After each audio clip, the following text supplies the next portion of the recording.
¿Qué tal estás? Soy José Luis Martín y te doy la bienvenida a un nuevo podcast de World Media. Regresamos con el mundo de la música y con Jaime Ojeda. Y hoy nos trae un tema de lo más interesante.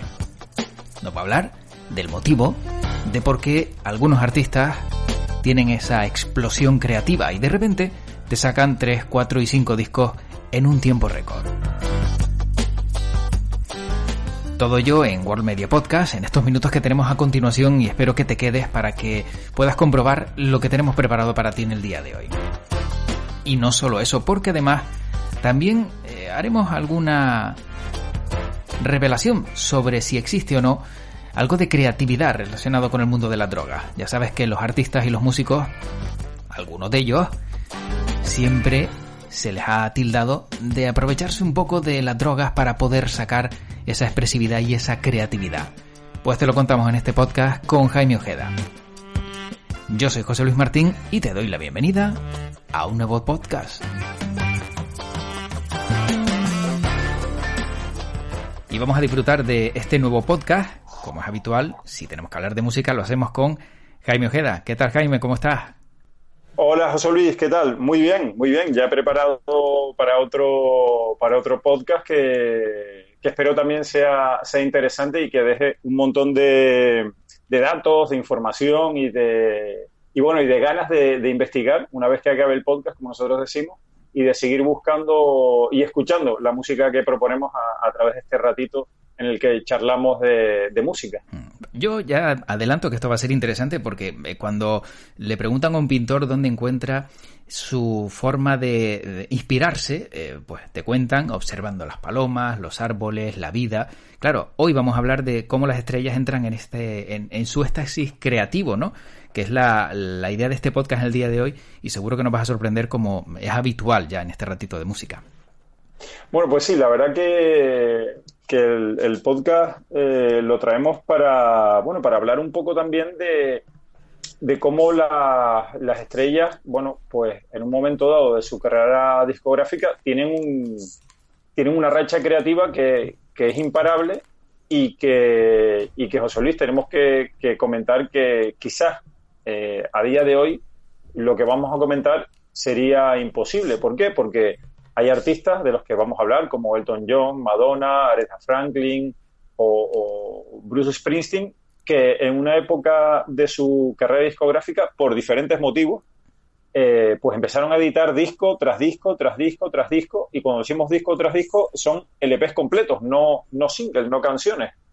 Algo que ahora sería imposible porque el mundo de la música ha cambiado muchísimo, de cómo se trabaja el marketing en el mundo de la música, de cómo se vende la música, de cómo es el mercado. Eso ha cambiado muchísimo y ya de lo que vamos a hablar yo creo que no tendría cabida. Ya le pasó a Prince en su momento y yo creo que Prince fue uno de los que, digamos, de los que marcó el comienzo del fin de esa forma de sacar discos, porque Prince era tan creativo. Hay gente que dice que Prince llegaba a trabajar 24 horas seguidas en música, que no paraba, ¿no? Que tenía épocas en las que se encerraba en su estudio y bueno, básicamente le pasaban comida y bebida y él no salía del estudio. Tú imagínate la cantidad de música que producía Prince. Tanta era la música que él le proponía a su casa discográfica el editar discos cuádruples. Cuádruple. Y él tenía, discos. Sí, con 4 discos. Con 4 discos, exactamente. Iba a decir de 4 en 4, no de 4 en 4, sino un disco cuádruple, ¿no? Uh-huh. Y su casa discográfica le decía que, si mal no recuerdo, era Warner Bros., le comentaba, que después fue comprada por Sony, le comentaba que eso no podía ser, que eso era muy caro, que era una locura, y que como mucho discos dobles. Y Prince se enfadaba, ¿no? Porque decía que él había trabajado muchísimo y que tenía mucha música y que quería sacar todo eso a la luz, ¿no? Y bueno, y la casa discográfica le decía que no, y eso fue una de las grandes batallas de Prince, que quería sacar los discos de cuádruples, y los artistas de los que vamos a hablar, algunos de ellos, pues lo que hacían es que sacaban casi a disco por año y algunos hasta 2 discos al año. con lo cual, bueno, se podía permitir ese lujo en la época de la que vamos a hablar, pero ahora sería imposible, y ya con Prince vemos que se hizo ya imposible, ¿no? Y ejemplos de esto que estamos hablando, José Luis, de grandes rachas de la música, ¿no? Cuando las estrellas sacaban disco tras disco porque tenían esa forma de crear, pues podemos hablar, por ejemplo, nada más y nada menos que de Aretha Franklin, ¿no? Que podemos decir bueno, que es cuando la reina encontró su trono. Uh-huh. Y es que desde niña Aretha Franklin ya sabía que era especial, era hija de un reverendo Franklin, que daba exhibiciones cada domingo, y la niña ya se ponía a cantar en el coro, ¿no? Y ya apuntaba a estrella, pero bueno, las cosas no fueron tan sencillas. Ella destacó, fichó por Columbia Records y no sucedió, porque al principio ella estaba etiquetada como cantante de jazz o gospel. Ella pues lo hacía fenomenal, pero digamos que esos discos no tenían magia y no llegaban a las radios comerciales, con lo cual no se podía, digamos, lanzar a nivel masivo. Y al final ella cambia de sello discográfico y de manager, se va a Atlantic Records con Jerry Wessler, y allí, bueno, pues Aretha Franklin, imagínate, todo ese potencial con un manager que la sabe llevar y con un sello discográfico que es Atlantic Records, que al contrario de Columbia Records, sí que la sabe orientar al gran público. Y nada más y nada menos, en Atlantic, Aretha, entre los años 1967 y 1970, lanza nada más y nada menos que 8 discos, 8 LP. Imagínate, ¿no? En el lapso de 3 años, lanzas 8 discos. Tú imagínate, ahora, José Luis, eso sería totalmente... Sí, casi a 3 por año. Sí, sería totalmente imposible porque no, el mercado no tiene esa capacidad, ¿no? Y además son álbumes eternos, ¿no? Con lo mejor del soul, con magia, con amor, con pasión. Entonces, bueno, casi nada. Pues Aretha Franklin tuvo esa racha, ¿no? De 8 discos entre el 67 y el 70. Y digamos que en esta ocasión el germen del cambio fue eso, un cambio de sello discográfico. Y a pesar de que ella comenzó con el gospel y con el jazz, pues finalmente fue el soul, digamos, el género musical que le hizo explotar. Después hablamos, por ejemplo, de Elton John, que, bueno, la verdad que Elton John, su proceso creativo, al ser tan rápido, pues le hizo grabar, bueno, muchísimo material. Y es que en la década de los 70 Elton John editó 10 discos en 6 años. Tremendo. Y que son además parte de la historia de la música porque logró 7 números 1 consecutivos en Estados Unidos. Claro. Algo, bueno, realmente increíble. Y es que Elton John es otro de esos artistas que con su primera aparición en Norteamérica ya se volvió una mega estrella. Y eso, José Luis, si hemos visto la película Rocketman, una película que aprovecho para recomendar desde aquí porque me parece una gran película, y la verdad que su actor principal hace un papel que es increíble, es realmente increíble. Bueno, pues podemos ver en esa película cómo él, en la actuación de un local mítico de Los Ángeles, desde ese momento ya se vuelve una mega estrella, y eso yo creo que, entre comillas, a nivel personal no le vino bien porque en esta ocasión no supo manejar toda la fama, el dinero, y bueno, cayó en manos tristemente de la droga, y eso acaba casi con su vida, ¿no? Luego, afortunadamente, pues supo tener una redención de ello, y en este caso, José Luis, no fue un cambio de casa discográfica, sino yo pienso, a nivel particular, pienso que es la colaboración con Bernie Taupin, ¿no? Que claro, también se ve en la película, su colaboración con su letrista de toda la vida. Y yo creo que ese es realmente el secreto de Elton John, ¿no? Su amistad y sus grandes colaboraciones con Bernie Taupin, que le escribía las letras y después Elton John generaba la música. Pero es que, claro, Bernie Taupin le mandaba por carta la letra de las canciones. Elton John, según recibía la carta, la abría, se sentaba al piano y sacaba una melodía increíble. Y así, pues, tuvo esa racha en la década de los 70 de editar nada más y nada menos que 10 discos en 6 años y lograr 7 números 1 consecutivos en Estados Unidos, lo cual me parece, no sé qué opinas tú, algo realmente increíble. No, me parece una barbaridad porque, claro, encima también puedes sobresaturar el mercado, ¿no? Decir, hombre, saco 7 discos en Claro. tan poco tiempo, el que lo escucha se puede aburrir o le puede encantar. Y yo no sé hasta qué punto algunos llegarían a pensar incluso que detrás de todo esto había, el interés del puro beneficio económico, que tal y como lo cuentas, no es así. Era una explosión de creatividad que supieron aprovechar y quisieron Sí. aprovechar, ¿no? Sí, y a la vez, claro, el artista, pues, evidentemente, pues lo que quiere es que su música se grabe y además Elton John, pues, tenía el beneplácito de grabar lo que él quería, ¿no? Y la verdad que lo aprovechó y lo hizo de una forma realmente magistral. José Luis, saltamos a otro artista que también ha Uh-huh. tenido rachas buenísimas, ya con más entrado en los 80, en el que las casas discográficas yo creo que ya, y una vez habiendo contado lo de Prince, ya ponían un poquitito de freno a los artistas.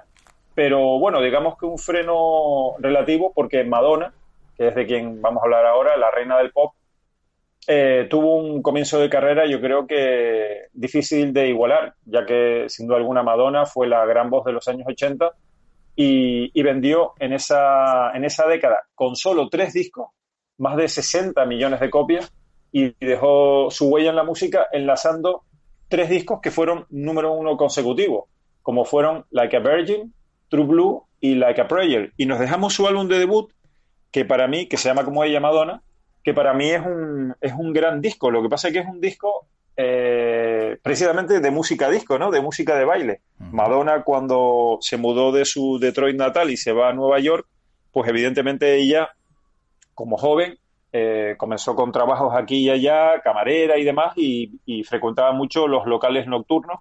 Y en esa época, pues lo que se llevaba era la música disco, ¿no? Y ella se empapó de todo eso y bueno, se hizo novia de un productor que se llama Johnny Jellybean Benítez, que fue quien le produjo su primer disco y es un disco increíble porque Jellybean Benítez es poco conocido, pero es uno de los grandes productores digamos, del retorno de la música disco, que con eso hay una historia muy curiosa, porque una vez que la música disco, bueno, pues digamos que la entierran, ¿no? Que no quieren saber más de la música disco porque hubo realmente un empacho, pues hubo productores que vieron que todavía había circuitos que necesitaban de música para bailar, ¿no?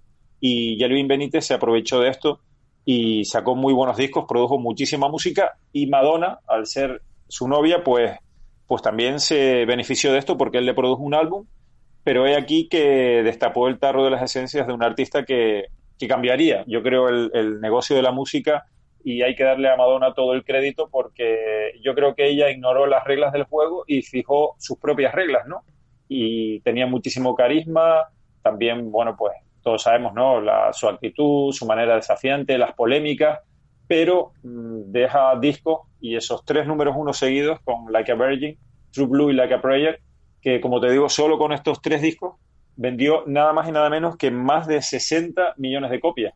Que bueno, pues su casa discográfica estaría contentísima, José Luis, Hombre, de todas esas ventas, ¿no? como para no estarlo, ¿no? Pero yo no sé, Jaime, Sí, si detrás de todo esto existe alguna conclusión, ¿no? De cómo se puede llegar a esa explosión creativa, de cómo un artista puede de repente, como bien indicabas, aunque se encierre 24 horas, como sea Prince, para sí. editar, para crear, para componer, al final logra sacar algo que tenga validez, porque puede ser muy bueno, pero también tienes un desgaste y entiendo que la creatividad tiene un límite, ¿no? Y tanto trabajo en tan poco tiempo, no sé hasta qué punto existe alguna afirmación de cómo se podría conseguir o qué había detrás de todo esto. Bueno, yo creo que es la suma de un montón de elementos, ¿no? Eh, Entre otras, pues bueno, evidentemente el talento del artista y su ambición, ¿no? Y sus ganas de lograr el éxito, porque ten en cuenta que todos estos artistas traen detrás una historia de muchísimos años, en muchas ocasiones, de muchas penurias y de un sueño que tienen ahí que es muy difícil de conseguir porque estamos hablando de artistas, pues eso, como Elton John, como Madonna, que como del artista que vamos a hablar ahora, de Bruce Springsteen, que va a ser el último artista del que hablemos hoy, de esta racha de éxitos, que vienen de entornos muy pobres, digamos, de una vida muy sufrida. Y entonces tú imagínate, cuando ellos tienen todo ese caudal y además tanto que contar, José Luis, porque Claro. muchos de los artistas, y sobre todo del que vamos a hablar ahora, de Bruce Springsteen, con muchísimo que contar porque lo has pasado realmente mal, porque has tenido una infancia dura, una juventud dura, y cuando la música permite canalizar todo eso, pues, por ejemplo, en el caso de Bruce Springsteen, pues yo creo que es más una terapia que un negocio. Claro, sí, sí, sin duda, tal y como lo explicas, tiene sentido porque es como poder aprovechar el momento donde estás y si tienes esa creatividad y esa facilidad para poder hacerlo, no desaprovecharlo, no dormirte en los laureles y esperar quizá al año siguiente a poder sacar algo cuando ya lo puedes crear. No sé si es cierto, y creo que en algún momento lo hablamos, Jaime, que se llegó a decir que Prince tenía 5.000 canciones completas compuestas con música en su caja fuerte. No sé si llegaste a oír este rumor o forma parte Sí. de la realidad. Sí. Yo la verdad que el número, siempre se ha hablado de eso, de miles de canciones. Yo no tengo un dato, o sea, no he podido leer en ningún lado un dato que lo asevere al 100%, pero sí sé, y esto sí que lo afirmaron directivos de Warner Bros.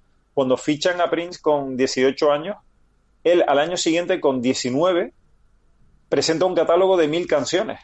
Fíjate. Entonces, por eso a Prince con 19 años le pagan un dineral, porque claro, la casa discográfica dice, bueno, es que este chico con 19 años nos viene con 1.000 canciones bajo el brazo.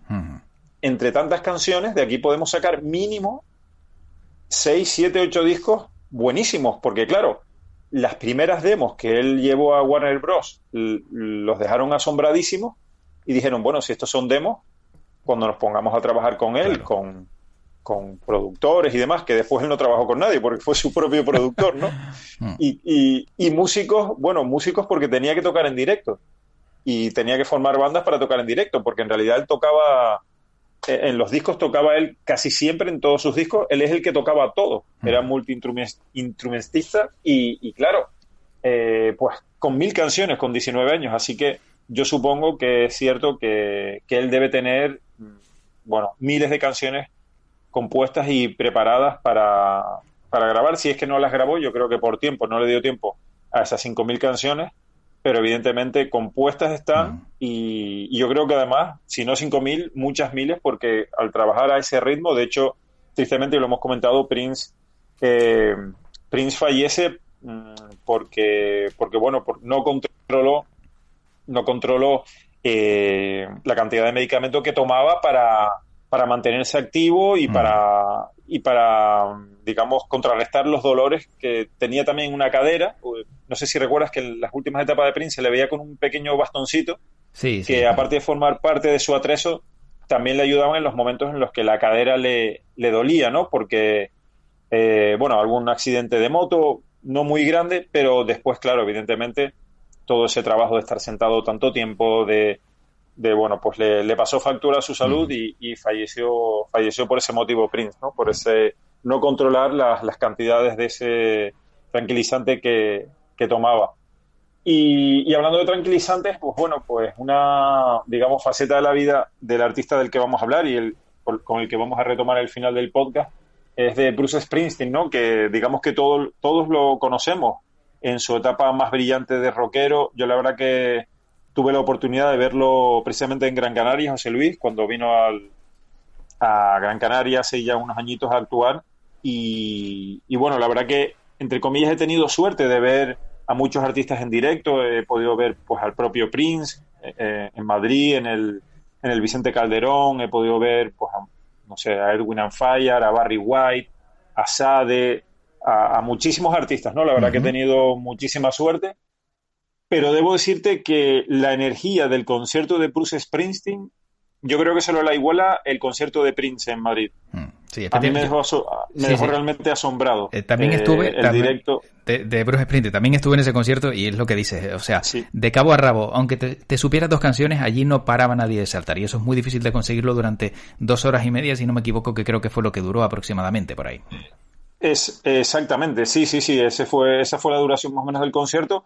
Y además, José Luis, que a mí lo que me llamó la atención es que, claro, el concierto de Bruce Springsteen, al menos el que yo pude ver y después los que he seguido por vídeo y demás, no tienen casi artificio. Es decir, es un escenario muy grande, eso sí, con una pantalla de vídeo bastante grande, para que la gente que no esté cerca del escenario lo pueda ver y la banda. Es decir, no recurre a otros efectos como pueden recurrir otras bandas de rock, por ejemplo, U2, que fuera de que sean artificios, no es una crítica ni mucho menos. Chapó por U2 por cómo han incorporado la tecnología a sus directos, pero yo lo que quiero decir es que Bruce Springsteen, junto con su banda, la E Street Band, pues bueno, yo creo que transmiten esa intensidad que yo no he visto en ningún otro concierto, de verdad, no Efectivamente. lo he visto, ¿no?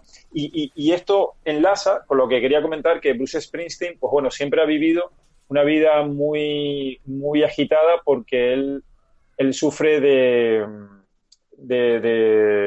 bueno, de varias enfermedades eh, eh, psicológicas y sobre todo, bueno, pues una pena tremenda porque, bueno, su juventud, su infancia fue bastante dura, con un padre muy, muy problemática.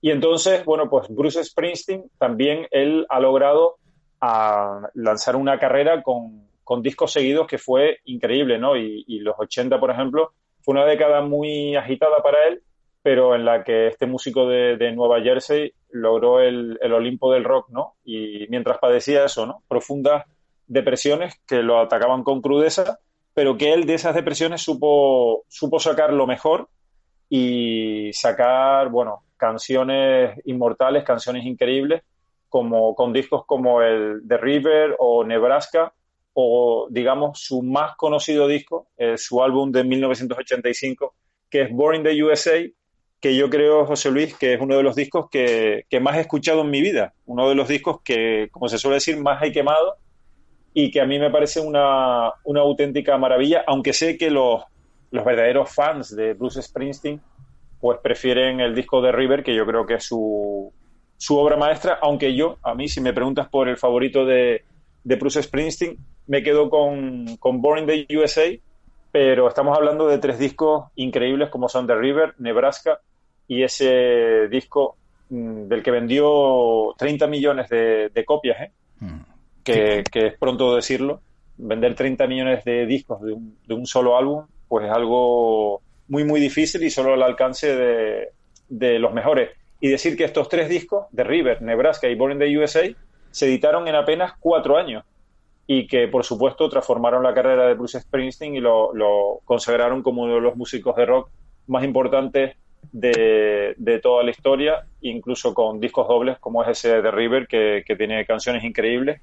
Y bueno, pues hay curiosidades. Por ejemplo, el Born in the USA, comentarte que está formado por canciones que se desecharon en su momento del Nebraska y que Bruce Springsteen quería editarlas en ese disco Nebraska, pero no le dejaron editarlas porque iba a ser un disco triple y la casa discográfica no quería. Uh-huh. Y al final, bueno, pues Bruce Springsteen las guardó y al final, mira, las editó en el Born in the USA, que al final se convirtió en un disco realmente increíble y que tiene como anécdota, bueno, pues una pequeña pelea oye, que podía haberle, no sé, costado un poco el futuro a Bruce Springsteen, porque su manager, John Landau, que es también uno de los músicos de la E Street Band, le dijo, oye, mira, este disco la verdad que tiene canciones increíbles como Walking in the Highway, I'm on Fire, No Surrender, bueno, un montón de canciones, pero le comentó, oye, pero estaría bien que después de The River y Nebraska, que son discos un poco, digamos, si no oscuros, sí difíciles y que cuentan un montón de experiencias, digamos, un poco tristes, pues bueno, lanzar una canción que se pueda poner en la radio y que te traiga una audiencia mayor. Y Bruce Springsteen se negaba, él no quería. Y Jon Landau lo convenció al final de grabar ese Dancing in the Dark, que es una canción que, como yo digo, bueno, pues cómo se puede hacer una canción comercial y que sea una canción tan buena y mítica, ¿no? Como ese Dancing in the Dark. Bueno, Bruce Springsteen al final le hace caso a Jon Landau y graba la canción a regañadientes, y luego tuvo que reconocer que Jon Landau había acertado de pleno. De ahí, como decía, como hablábamos también en otros podcasts, la importancia de la figura del productor, ¿no? Que muchas veces guía al artista también por el buen camino. Y comentarte, José Luis, para ir acabando, que este disco Born in the USA es el primer compact disc que se fabrica en Estados Unidos, porque hasta el momento las fábricas, hasta que se editó en el 85 Born in the USA, las fábricas de CD estaban en Japón. No había otras fábricas de CD en el mundo y solo se fabricaban en Japón. Todos los discos eran made in Japan, hasta que sale este Born in the USA, que evidentemente con el título no podía ser un disco traído de Japón, claro, sino que se tenía que realizar en Estados Unidos, y fue el primer CD que se imprimió, que se realizó en Estados Unidos. Y bueno, hasta eso de mítico tiene ese disco de Bruce Springsteen. Qué interesante. Oye, Jaime, pues te propongo para un podcast futuro también hablar única y exclusivamente de Bruce Springsteen, porque el poder relacionar depresión, avance y éxito, ¿no? con una carrera musical de la talla de Bruce Springsteen, yo creo que podría también ser interesante, ¿no? Que puede ser y puede servirnos para conocer algunas facetas algo más desconocidas, pero que también son importantes para saber qué había detrás del boss. Sí, la verdad que sí, la verdad que lo apuntamos y está en la lista de un podcast más que interesante para hablar de una de las grandes estrellas, una de las grandes figuras. Yo lo pondría a nivel, sin duda alguna, de Bob Dylan. Sí. En cuanto no solo a figura musical, sino también a figura cultural, política y social, sobre todo en Estados Unidos, ¿no? Yo creo que sobre todo en Estados Unidos, pero por supuesto también a nivel mundial, pero sobre todo en los Estados Unidos está al nivel de Bob Dylan, y yo creo que poquitos más podemos colocar ahí en ese altar de artistas que han marcado época, han marcado hitos, y la verdad que nos lo apuntamos por aquí para preparar un podcast de Bruce Springsteen. Efectivamente. Bueno, pues yo para acabar, como hemos hablado de creatividad, parece que siempre ha habido, ¿no?, en esos contextos artísticos el hecho de que se le pueda asociar el consumo de drogas y narcóticos, y que esto aumenta considerablemente la creatividad de las personas. Pues hay un estudio que he encontrado, llevado a cabo por la Universidad Eötvös Loránd de Budapest y por el experto en psicología de la adicción Zsolt Demetrovics, donde habla precisamente de esta relación, que es difícil de concretar, hay matices, pero lo estudia para demostrar si realmente las drogas favorecen la creatividad o es solo un mito. Pues de las conclusiones que saca este experto, con una muestra de 72 personas que se dedicaban profesionalmente al mundo del arte, o sea, no lo he hecho con cualquier persona, la mayoría de los participantes sí pusieron de manifiesto que el consumo,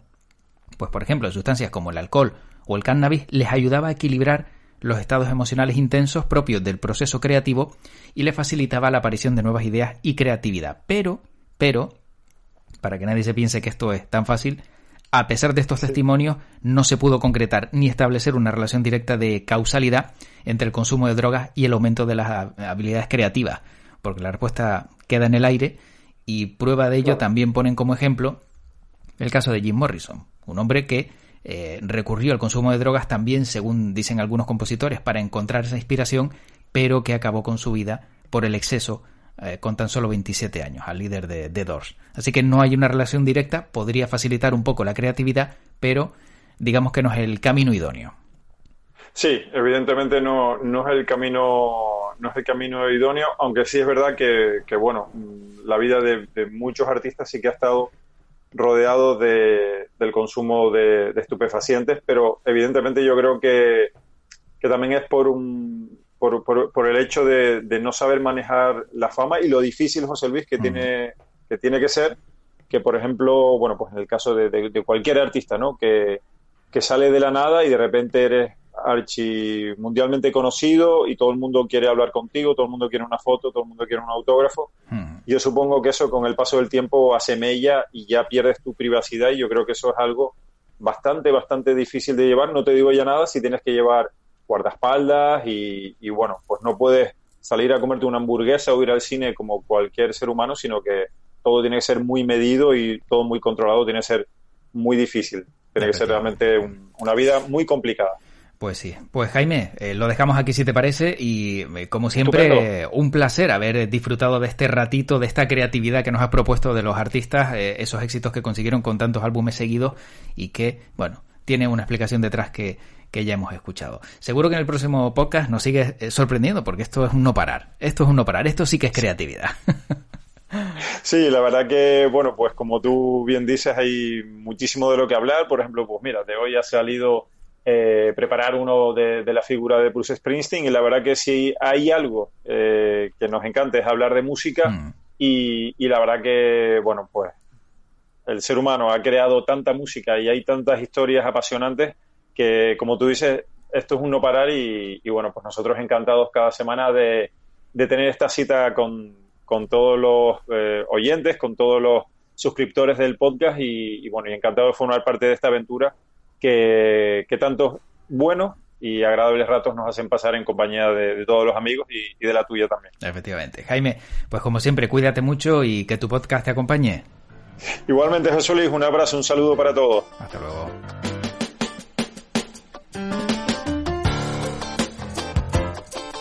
Y termina este podcast de World Media. Espero que lo hayas disfrutado, espero que te lo hayas pasado bien estos minutos que hemos compartido juntos con Jaime Ojeda, que siempre, no sé cómo lo hace, nos trae temas estupendos. Probablemente la próxima vez, en el próximo podcast que tengamos con Jaime Ojeda, seguro nos volverá a sorprender con alguna gran historia del mundo de la música. Te recuerdo que nos puedes seguir en nuestras diferentes plataformas de audio, en nuestro canal de Telegram, que es World Media Spain, o en nuestra propia web www.worldmedia.es. Y si quieres contarnos algo, nos encuentras en las redes sociales.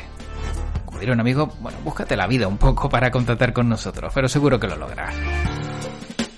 Soy José Luis Martín, te deseo lo mejor, espero que disfrutes del día que tienes por delante y nos encontramos muy pronto aquí en World Media. Y esta vez el lema es para ti. Y ese es que tu podcast te acompañe.